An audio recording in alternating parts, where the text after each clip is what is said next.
I think you're going to see some dramatic changes the way we think about these cars and the accessibility in terms of the price points and stuff. But we're still 7 to 10 years away from a mass switch over. What can Apple do for the car market? If you think about a car, what's a car? A car has batteries, it has a computer, it has a motor, and it has mechanical structure.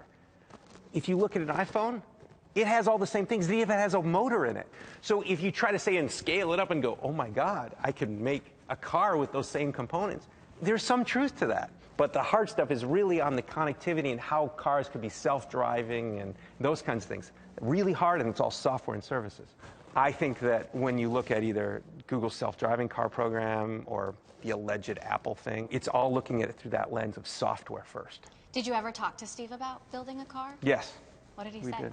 What did you talk about? Oh, we had a couple of walks, and this was in 2008, about if we were to build a car, what would we build? And we were just, you know, just crazy, like looking at, oh, what would a dashboard be? And what would this be? What would seats be?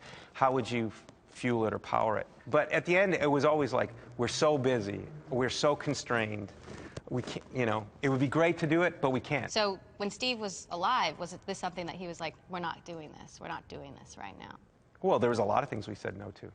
You know, people said, well, at the end of the day, why didn't the iPod turn into a really great video camera? TVs was another one.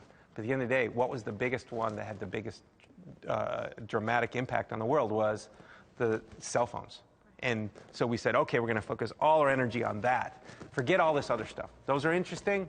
We'll let some other company do it. Let's focus on a really big market that could have incredible impact well beyond Steve's reign as CEO. Google's taking it on, too, with self-driving cars. Yes, it's great. They blow my mind every time I go over there and talk to Chris or Sergey and see what's going on. And it feels like I'm being driven around by a professional driver.